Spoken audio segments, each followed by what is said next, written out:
Professor Yunus দেহত্যাগ করবেন, ক্ষমতা পদত্যাগ করবেন না, মানে এই ধরনের কথা বলে যেটা করা হয়েছে, পলিটিক্যাল পার্টিগুলোকে আননেসেসারি একজনের বিপক্ষে আরেকজনকে দাঁড় করানোর চেষ্টা করা হচ্ছে, যেটা একদমই প্রয়োজন নাই, এবং এটাকে আমি একটা ফাঁদ মনে করি, অপ্রয়োজনীয় ফাঁদ। নির্বাচন ফেব্রুয়ারিতেই হবে, এই ব্যাপারে কি কোনো রকমের সন্দেহের অবকাশ আছে কিনা? নির্বাচন নিয়ে কখনোই আমার কাছে ন্যূনতম কোনো সন্দেহ ফেব্রুয়ারিতেই হবে ছিল না। টোটাল নির্বাচন বিষয়টা নিয়ে আমার ভিতরে কোনো সন্দেহ নাই। এটা টকশোতে আসলে পরে আপনাদের কাছ থেকে কথা শুনলে মনে হয় যে নির্বাচন নিয়ে আসলে অনেক সমস্যা আছে।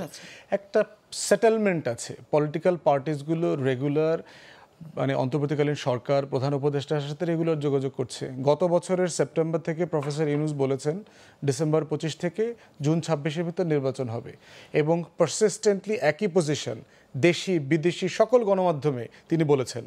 যখন পলিটিক্যাল পার্টিগুলোর মিটিং হয়েছে একইভাবে বলেছেন। উনি প্রচণ্ড প্রেশারের কারণে উনি এটাকে আরও একটু নিশ্চিত করেছেন যে এপ্রিলের ফার্স্ট হাফে হতে পারে। এরপরে তারেক রহমানের সাথে লন্ডনে মিটিং করলেন। রমজান, আবহাওয়া, ঝড়, বন্যা সব কিছু বিবেচনাতে উনি বোধ করছেন যে যদি সংস্কার বিচারের একটা রোডম্যাপ আমরা আগেই ঠিক করতে পারি তাহলে ফেব্রুয়ারিতে নির্বাচন হতে পারে।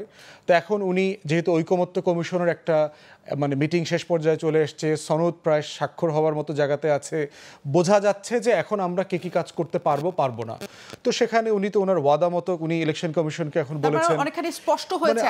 আমার কাছে বরাবরই ছিল যেটা কোনো অনিশ্চয়তা ছিল না, বরং কৃত্রিমভাবে একটা অনিশ্চয়তার গল্প প্রতিনিয়ত তৈরি করা হয়েছে, রাজনৈতিক দলগুলোকে প্রচণ্ড টেন্স সিচুয়েশনে ফেলা হয়েছে, এবং এটাকে আমি একটা ফাঁদ মনে করি, অপ্রয়োজনীয় ফাঁদ।